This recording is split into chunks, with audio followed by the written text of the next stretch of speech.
할렐루야. 사랑하는 대강의 가족 여러분, 오늘 하루도 하나님의 말씀과 동행하는 삶이 되길 소망합니다. 오늘 함께 나눌 하나님의 말씀은 마태복음 27장 57절에서 61절 말씀입니다. 저물었을 때에 아리마대의 부자 요셉이라는 사람이 왔으니 그도 예수의 제자라. 빌라도에게 가서 예수의 시체를 달라 하니 이에 빌라도가 내주라 명령하거늘 요셉이 시체를 가져다가 깨끗한 세마포로 싸서 바위 속에 판 자기 새 무덤에 넣어두고 큰 돌을 굴러 무덤 문에 놓고 가니 거기 막달라 마리아와 다른 마리아가 무덤을 향하여 앉았더라. 아멘. 사람의 됨됨이가 어떠한가를 알려면 자신에게 이득이 없는 일을 만났을 때 그것을 어떻게 처리하는가를 살펴보면 알 수 있습니다. 망나니 아들을 둔 부자가 있었습니다.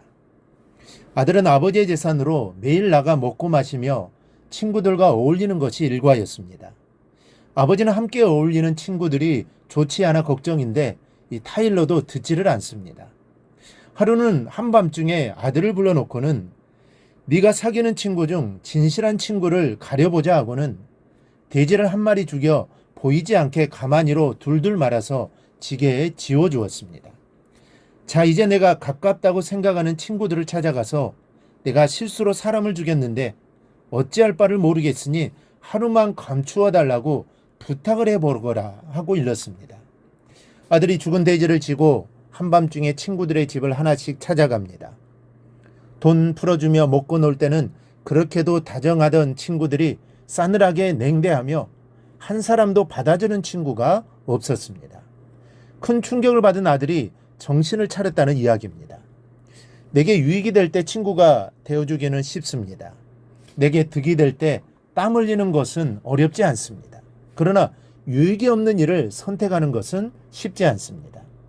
우리의 믿음의 됨됨이도 그러합니다. 내게 유익이 되지 않는 일에 대하여 나는 어떠한 사람입니까? 이런 면에서 예수님의 시체를 찾아다가 자신의 무덤에 장사한 요셉은 우리에게 귀감이 됩니다. 그에게서 배워야 할 것이 무엇입니까? 첫째는 지체하지 말아야 합니다. 이 본문 58절에 가설한 단어 헬라어 프로셀도는 평범하게 간 것이 아니라 황급히 달려갔음을 암시하는 말입니다. 요셉이 제수의 시체관리 책임자인 총독에게 자신의 요구를 관철하기 위해 급히 총독의 관저로 달려갔다는 것을 의미합니다.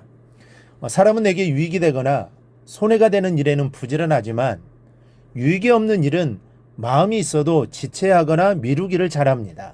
그러다가 마음이 식어지고 조금 더 미루다 보면 이내 포기해버리고 맙니다. 물론 의미 없는 일에 시간을 허비하는 것도 지혜롭지 못한 행동입니다. 하지만 그것이 누군가에게 유익이 되는 일이라면 미루거나 무관심해서는 안 됩니다. 비록 내게는 유익이 되지 않지만 사회에 유익이 되는 일이라면 내 시간을 들여서라도 그 일을 잘 처리해야 합니다. 더구나 주의 일이라면 더욱더 열심을 내야 합니다.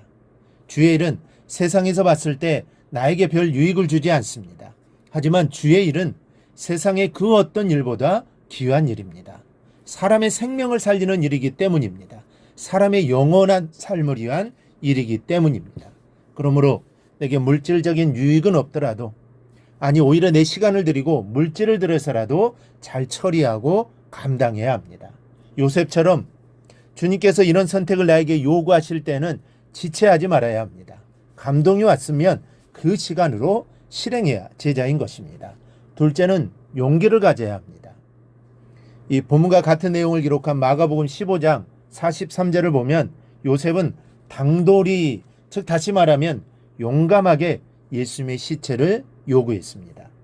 그 당시 십자가형은 죄인 중에서도 극악무도한 죄인에게 내렸던 형벌입니다. 아무에게나 십자가형을 내리지 않습니다.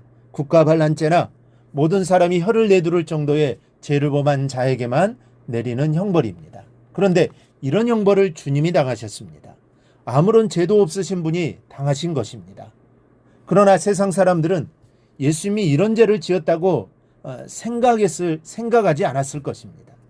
그리고 손가락질을 했을 것입니다. 그렇다면 이렇게 큰 죄를 범하고 처형당한 죄수를 도와 그 시체를 요구한다는 것은 자칫 자신에게 치명적인 결과를 가져올지도 모르는 일입니다. 그리고 요셉은 그 당시 유대 최고 의결기관인 사내드린 공의회의 회원이었습니다. 요즘 말로 하면 국회의원 정도 되는 사람입니다. 그러니 자신이 손해볼 일들이 얼마나 많겠습니까? 예수님은 유대인에 의해 십자가에 달렸는데 그 유대인 최고 의결기관의 회원이었기 때문입니다. 그러니 달갑게 생각하지 않을 것입니다. 의원에서 내쳐질 수도 있습니다. 그러나 요셉은 불리한 상황에서도 참신앙의 용기를 발휘했습니다. 주님의 일에는 용기를 필요로 할 때가 많습니다. 주위 사람들이나 관공서라의 마찰 또는 가까운 가족들과의 부딪힘이 있을 수도 있습니다. 그러나 주님의 역사를 이루는 일이라면 용기를 가져야 합니다. 믿음으로 밀고 나가면 하나님께서 분명히 도와주실 것입니다. 셋째는 좋은 것을 주어야 합니다. 요셉은 자신을 위해 파놓았던 새 무덤에 예수님의 시신을 모셨습니다. 이제까지 써왔던 다른 무덤도 있었을 것이고 자신이 가진 돈이면 다른 무덤을 당장 사들일 수도 있었을 텐데 요셉은 자신을 위해 준비해 두었던 가장 좋은 무덤을 주님께 드렸습니다. 우리는 남을 돕는다든지 공익의 일을 할 때에 남는 것으로 할 때가 많습니다. 심지어는 교회 봉사를 하거나 교회에 필요한 물건이 있을 때도 그런 경우가 있습니다. 하지만 이런 모습은 하나님께서 기뻐하시지 않습니다. 우리는 최선의 모습으로 최선의 방법으로 섬겨야 합니다. 조금 부족해도 괜찮습니다. 하나님은 그 마음을 보시기 때문에 우리는 온 마음을 다해 주님과 교회를 섬겨야 합니다. 그럴 때 하나님이 정말 기뻐하십니다. 그런데 그렇게 하기가 쉽지 않습니다. 하지만 오늘 요셉의 모습을 통해 하나님이 나에게 말씀하고 계심을 깨달을 수 있기를 바랍니다. 그리하여 나의 최고로 최선으로 하나님을 섬길 수 있기를 바랍니다. 우리가 이러한 선택의 용기를 낼 때 하나님께서 나의 삶에 더욱 귀한 것으로 채워주실 것입니다. 이 사실을 믿고 나아가기를 주님의 이름으로 축원합니다. 오늘 묵상한 말씀을 굳게 잡고 삶으로 실천하며 살아내는 대강의 모든 성도들이 되기를 축복합니다.